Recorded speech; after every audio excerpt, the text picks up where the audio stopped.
प्रचार है, मुझे ऐसा लग रहा है कि शाहनवाज साहब की जीत का जश्न मनाने के लिए यहाँ पर अल्हम्दुलिल्लाह। मुझे कलीम हफीज साहब ने बताया था कि शाहनवाज भाई के चाहने वाले कितने लोग हैं और वो किस तरह का इलेक्शन लड़ रहे। मैं रोज रात में बैरिस्टर असदुद्दीन अवैसी साहब को रिपोर्ट करता हूं कि दिल्ली का इलेक्शन कैसा चल रहा है। मैं आज असद साहब से ये कहूंगा कि शाहनवाज साहब की तो चल पड़ी,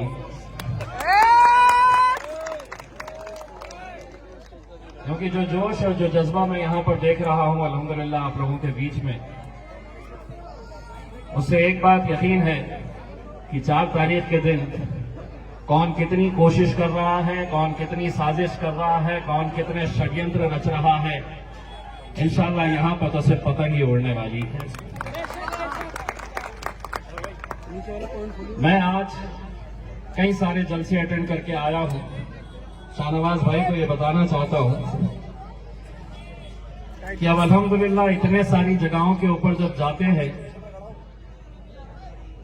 जब लोगों को देखते हैं तो उनकी आंखों में ही पढ़ लेते हैं कि वो क्या करने वाले हैं। और यहां पर अल्हम्दुलिल्लाह हमें ये महसूस हो रहा है कि यहां पर मजलिस इत्तेहादुल मुस्लिमीन यकीनन अपनी कामयाबी दर्ज कराएगी। शाहनवाज भाई, आपको ऐसा लग रहा होगा या आप ये सोच रहे होंगे कि आपका टिकट कटा है। मैं ये सोच रहा हूं और मेरा यकीन बड़ा पुख्ता है कि ये सब करने के बीच में एक हकीकत ये है कि अल्लाह रास्ते बनाता है और ये रास्ता अल्लाह ने आपके लिए बनाया है कि कब तक अहले गैरों की चौखट के ऊपर जाएंगे। अरविंद केजरीवाल को आप क्या कहते मुझे पता नहीं था, लेकिन असद साहब को हम असद साहब नहीं कहते हैं, असद भाई कहते हैं। इसीलिए आप अपने भाई के साथ आज जुड़ रहे हैं, इसकी हमें ज्यादा खुशी है। हमें दोस्तों, लोग हमसे ये पूछ रहे हैं कि आप इलेक्शन दिल्ली के अंदर लड़ रहे हैं, असदुद्दीन अवैसी साहब तो यहां पर आए ही नहीं है, वो कब आने वाले हैं। तो मैंने असद साहब ने जब ये फैसला लिए कि हम दिल्ली का इलेक्शन भी लड़ेंगे और गुजरात का भी इलेक्शन लड़ेंगे, तो असद साहब ने कहा कि कैसा मुमकिन है, दोनों भी एक ही वक्त में आ रहे हैं। तो मैंने असद साहब से ये कहा कि असद भाई, नरेंद्र मोदी को आप संभालो, ये छोटे मोटों को तो मैं ही काफी हूं।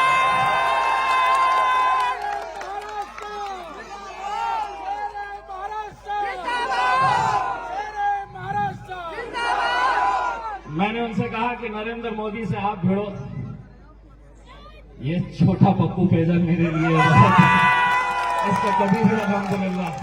और मैं इसलिए कहा कि मैंने इस बार नौजवानों के अंदर एक जोश देखा है कहीं ना कहीं।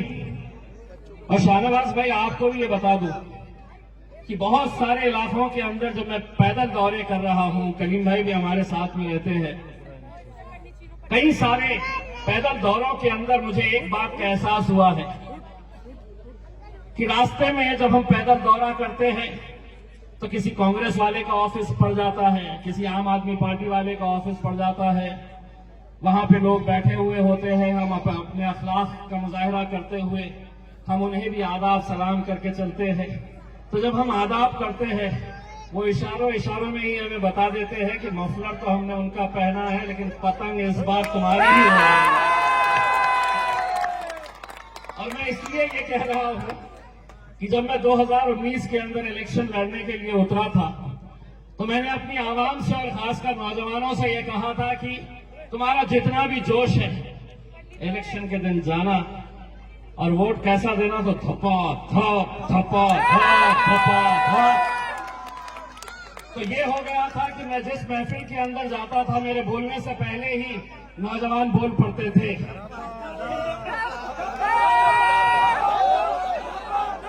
क्या बोलते थे?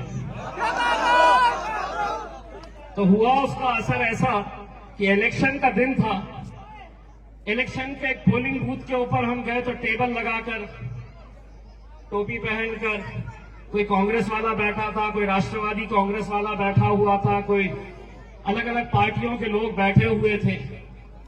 मैंने जब एक जगह से, कांग्रेस और एनसीपी का गठबंधन था, उनके टेबल के सामने से जब गुजरा मैं, तो वहां पर कुछ लड़के बैठे थे। मुझे मालूम था कि वो अपने ही बच्चे बैठे हुए हैं। तो मैं उनके टेबल के सामने से जब गुजरा तो वो लड़कों ने धीरे से बोला, इम्तियाज भाई।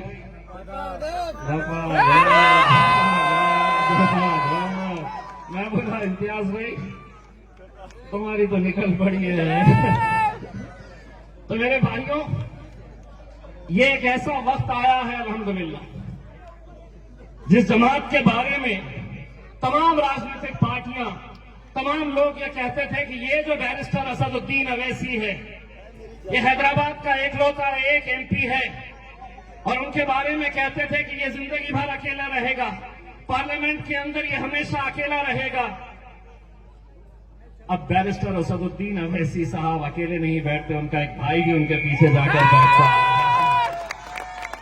मैं जब औरंगाबाद से इलेक्शन लड़ने का फैसला किया, लोकसभा का इलेक्शन, ये तो एमसीडी का इलेक्शन है, एक इलाके का इलेक्शन है, तो हमारे ऊपर ये इल्जाम लगाया गया कि देखिए अब ये आए हैं, 30 साल से मेरे अपने शहर के अंदर शिवसेना जीत कर आती थी। शाहनवाज भाई, 30 साल से मुसलमान किसको वोट देता था? तो कांग्रेस को वोट देता था। जीत कर कौन आती थी? तो शिवसेना और भारतीय जनता पार्टी जीत कर आती थी। जब मैं खड़े रहा, मजलिस ने अपने उम्मीदवार को खड़ा किया, तो वहां पर फिर कांग्रेस वाले आ गए और कहने लगे कि देखो अब ये आए हैं, ये वोट काटने के लिए आए हैं, अब बीजेपी और शिवसेना बड़ी आसानी के साथ जीत जाती है। मैंने सुना और उनको मैंने कहा, सुनो, 30 साल तक तुमको मौका दिए, वोट तुमको देते रहे, जीतती आई शिवसेना, अब हटो, तुमको हराने की ताकत नहीं है। अब हम आए हैं मैदान में और अब हम बताएंगे कि कैसा हराया जाता है। अल्हम्दुलिल्लाह हमारे नौजवानों को हमने कहा कि एक धक्का लगाओ तो सही, ऐसा धक्का लगाए अल्हम्दुलिल्लाह कि 30 सालों से जिस शहर के अंदर शिवसेना का झंडा लहराता था, उस झंडे को उखाड़ फेंके हमने और मजलिस के झंडे को हमने वहां पर लहराया। लोग कहते थे कैसे जीतोगे, कैसे जीतोगे? एमपी का इलेक्शन जीतना इतनी आसान बात है। तो सारे लोग अपना अपना हिसाब किताब लगाते थे और कहते थे कि आप बताएं तो सही कि आप जीतेंगे कैसा। तो हम उनसे कहते थे कि मंजिल मिले ना मिले मुकद्दर की बात है, मंजिल मिले ना मिले मुकद्दर की बात है, पर हम कोशिश भी ना करें ये गलत बात है। हमने कोशिश किया तो हमने जीते। आप बड़े इंटरेस्टिंग नजर आ रहे हैं मेरे को, आपको चुनावी उसके अंदर लेके जाऊंगा सोच रहा था। तो आज अल्हम्दुलिल्लाह यहां पर शाहनवाज भाई आपके बीच में खड़े हुए हैं, तो मैं इतना कहना चाहता हूं, लोग हमसे ये सवाल करते हैं, कलीम साहब से ये सवाल करते हैं कि एनसीडी 250 काउंसिलर्स, 250, 250, 250, एमआईएम कितने लड़ रही? तो एमआईएम 15 सीटों के ऊपर लड़ रही। अब अगर हम 100 लड़े होते तो हमसे सवाल करे होते, आप 100 लड़ रहे, क्यों लड़ रहे? अब हम 15 लड़ रहे हैं। तो एक मीडिया वाले ने दोपहर में पूछा, आप 15 ही लड़ रहे? तो मैंने उनसे कहा कि हम इसलिए 15 लड़ रहे हैं क्योंकि अगर इन इलाकों के अंदर, इन बस्तियों के अंदर, इन मोहल्लों के अंदर जहां इतने सारे शेर मौजूद हैं, अगर वहां पर मेरा हरा झंडा नहीं लहराऊंगा तो फिर मैं कहां लहराऊंगा? और हम एक बात उनको ये कह रहे हैं, 235 सौदा कर लीजिएगा, हम 15, 235 हमने खुले छोड़े हैं। जब कांग्रेस वाला आएगा, जब आम आदमी पार्टी वाला आएगा या कोई भी आएगा तो उसको कहना कि नहीं, 15 के ऊपर कोई सौदेबाजी नहीं होगी। 15 के ऊपर तो सिर्फ पतंग उड़ेगी और जिन इलाकों के अंदर मजलिस नहीं है वहां जिसको जो देना है दे दे। लेकिन एक बात समझ लेना कि जब ये जीत कर आ जाएंगे, मैंने जितनी इनकी तकरीर सुनी है, शाहनवाज भाई, ये तो सिर्फ मेरे हिसाब से एक झांकी है, आगे देखेगा पूरी पिक्चर बाकी रहेगी आपके ताल्लुक से। आप इन्हें यहां पर जिता कर दीजिएगा, इंशाअल्लाह फिर देखिएगा कि अल्लाह कैसे रास्ते बनाता है। तो इसीलिए जब 235 एक तरफ रहेंगे, 235 एक तरफ और 15 एक तरफ रहेगी, तो वहां पर क्या होगा? 100 सुनार की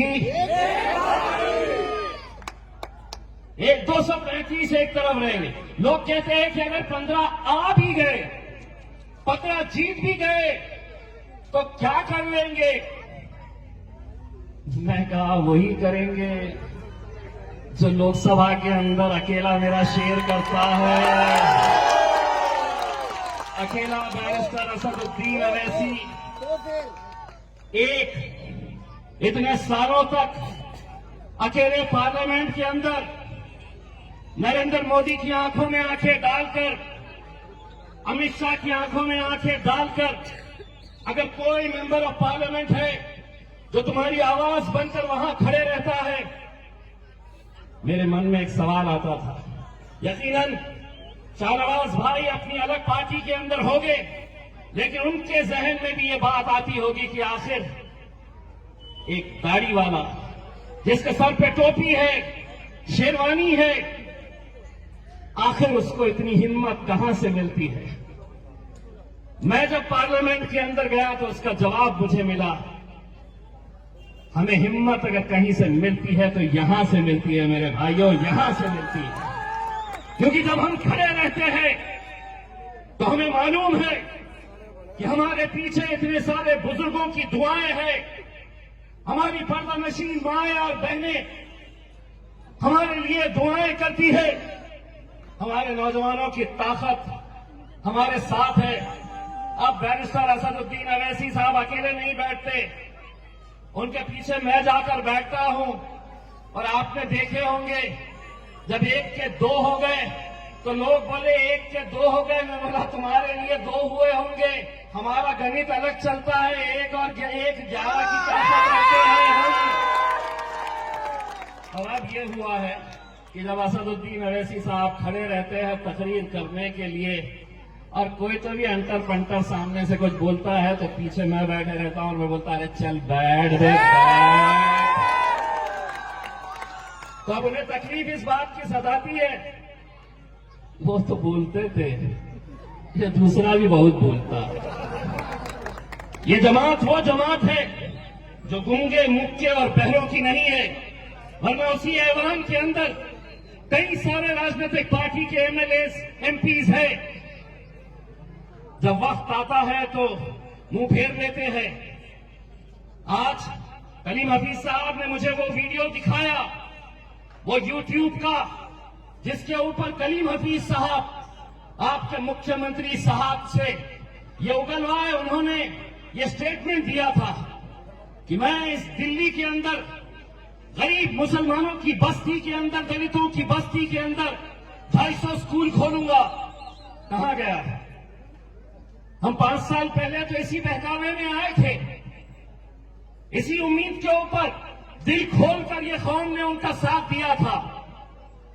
लेकिन 5 सालों के अंदर ये एहसास हुआ कि क्या उन्होंने वादे किए थे और जीत कराने के बाद उनका रवैया कैसा था। मैं आप लोगों से सिर्फ इतनी इल्तिजा करना चाहता हूं, आज इस मुल्क के अंदर जो हालात चल रहे हैं, जो जुल्म और सितम की बात कलीम साहब ने की, शाहनवाज भाई ने की, आज इस मुल्क के हालात जो है, ये जुल्म के सारे सितम हम पर ही आजमाए गए, जुल्म भी हमने सहा और जालिम भी हम ही कहलाए गए। ये हकीकत आज हर जगह हमें देखने को मिल रही है और वो इसलिए हो रहा है मेरे भाइयों कि सभी राजनीतिक पार्टियां जानती हैं कि इस कौम को बांटना, बिखेरना, खरीदना बड़ी आसान बात है। ये चलता आया है खेल पिछले 70-75 सालों से। मैं आप लोगों से सिर्फ इतनी इल्तिजा करने के लिए आया हूं कि 4 तारीख का दिन यहां पर आप लोगों के जोश को देखकर मैं शाहनवाज भाई इतनी तो गवाही दे सकता हूं, इस इलाके के अंदर इंशाअल्लाह इनकलाब आने वाला है। यहां पर मजलिस का झंडा लहराने वाला है।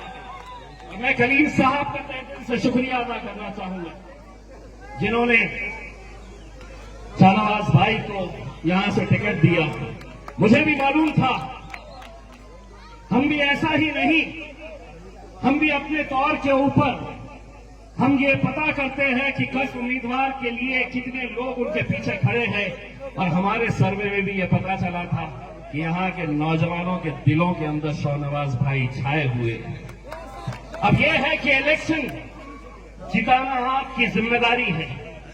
इतना समझ लीजिएगा मेरे भाइयों कि शाहनवाज भाई यहां पर एक काउंसिलर की हैसियत से जीतेगी, लेकिन ताकत मिलेगी हमारे कायद बैरिस्टर असदुद्दीन अवैसी साहब को।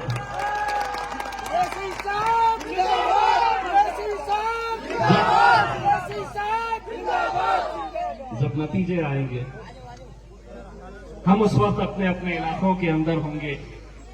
जैसे ही आपका प्रचार का दिन खत्म हो जाएगा 2 तारीख के दिन, हम अपने अपने घरों की तरफ कूच कर जाएंगे। लेकिन जब नतीजे का दिन आएगा मेरे भाइयों, मेरे बुजुर्गों, मेरे नौजवान साथियों, उस दिन हमने भी फख्र के साथ ये बोलना चाहिए कि हाँ, इस इलाके के अंदर मैं गया था और मेरे नौजवानों से, मेरी माओं से, मेरे बहनों से, मेरे बुजुर्गों से मैंने इत्तेहाद की भीख मांगकर आया था। और मुझे पूरा यकीन है कि ये इत्तेहाद की भीख में आप हमें शाहनवाज भाई की जीत नसीब करवाएंगे। यह आपको हमें वादा करना है, क्योंकि हम आज पूरे मुल्क के अंदर अगर हम घूमते हैं, इसके बावजूद कि लोग हम पर इल्जाम लगाते हैं, हम पर ताने कसते हैं, एक बात तो आप मानेंगे कि बैरिस्टर असदुद्दीन अवैसी साहब ने अगर इस मुल्क के अंदर नौजवानों को अगर कुछ सिखाया है तो उन्होंने ये सिखाया है कि अगर इस मुल्क में जीना है तो सीना चौड़ा करके और सर ऊंचा करके चलना सीखो। ये सीख हमें दी है। इसीलिए जब नतीजे आएंगे तो हमें शर्मिंदगी मत महसूस होने देना। हम सिर्फ आपसे यहां पर चंद सीटें मांगने के लिए आए हैं। ये मत समझना कि ये वोट किसी एक कैंडिडेट को दे रहे हैं, नहीं, ये आपके लिए शाहनवाज भाई होंगे। लेकिन मेरे लिए और मेरी पार्टी के लिए हम ये समझते हैं कि जिस तरह हैदराबाद में असदुद्दीन अवैसी साहब ने वहां से एक सफर शुरू किया था, हम हर शहर के अंदर एक असदुद्दीन अवैसी पैदा करना चाहते हैं। और शाहनवाज भाई के अंदर भी हम असदुद्दीन अवैसी साहब को देखना चाहते हैं, जो अपने हक के लिए लड़े, जो जहां पर भी नाइंसाफी हो उनके लिए खड़े रहे। यही उम्मीद करते हैं। बस जाते जाते आप लोगों से इतनी इल्तिजा करना चाहूंगा, कलीम भाई ने आप लोगों को जोश में लेकर आए थे। मैं आप लोगों से यही कहना चाहूंगा कि अगर शाहनवाज भाई को अगर आप जिताने वाले हैं तो मेरी आवाज से आवाज लगाइए, दोनों हाथ ऊंचे करके, नारे तकबीर, नारे तकबीर, नारे तकबीर। शाहनवाज भाई, अगर दूसरा कैंडिडेट पैसे ज्यादा बांट रहा होगा आज रात के बाद से और ज्यादा पैसे उसे बांटने पड़ेंगे। और बहुत शुक्रिया।